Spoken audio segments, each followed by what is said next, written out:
હાલ છોટાઉદેપુરથી સમાચાર મળી રહ્યા છે। છોટાઉદેપુર નગરપાલિકામાં બોર્ડની રચના પૂર્વે ભાજપનું બળ વધ્યું। નગરના વોર્ડ નંબર 1ના જીતેલા 2 અપક્ષ સભ્યો ભાજપમાં જોડાયા તો વોર્ડ નંબર 1ના મહિલા સભ્ય નઝમાબેન ફેઝલભાઈ મલા અને શૈલેષભાઈ વલ્લભભાઈ રાઠવા ભાજપમાં જોડાયા છે। તો જિલ્લા પ્રમુખ ઉપેન્દ્ર રાઠવાની હસ્તે જિલ્લા ભાજપ કાર્યાલય ખાતે ખેસ પહેર્યો તો નગરપાલિકામાં ભાજપનું સંખ્યાબળ વધીને 10 થયું છે।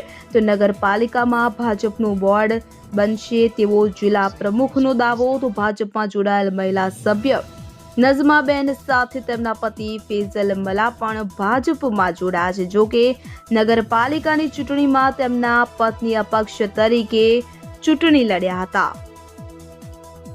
નગરપાલિકાની સામાન્ય ચૂંટણીમાં ભારતીય જનતા પાર્ટીએ 8 બેઠકો મેળવી સૌથી મોટા પક્ષ તરીકે ઉભરી આવી છે। ત્યારે આવનારા દિવસોમાં છોટાઉદેપુર નગરપાલિકાનું બોર્ડ ભારતીય જનતા પાર્ટીનું બને એ દિશામાં આજરોજ છોટાઉદેપુર નગરપાલિકાના વોર્ડ નંબર 1ના નગરસેવક શૈલેષભાઈ રાઠવા, નઝમા ફેઝલભાઈ મલા આજે ભારતીય જનતા પાર્ટી જોઈન કરી અને ભારતીય જનતા પાર્ટીનું બોર્ડ 100% બનશે એવો મને વિશ્વાસ છે।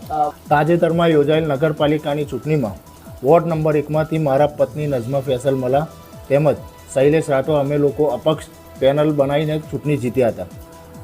આજ રોજ અમે લોકો વોર્ડના વિકાસ અને નગરના વિકાસ માટે ભારતીય જનતા પાર્ટીના વિકાસને પ્રેરિત થઈ આજ રોજ અમે વિધિવત રીતે ભારતીય જનતા પાર્ટીના જિલ્લા પ્રમુખ ઉપેન્દ્રભાઈના હસ્તે કેસ ધારણ કરી ભારતીય જનતા પાર્ટીના અંદર વિધિવત રીતે જોડાય છે।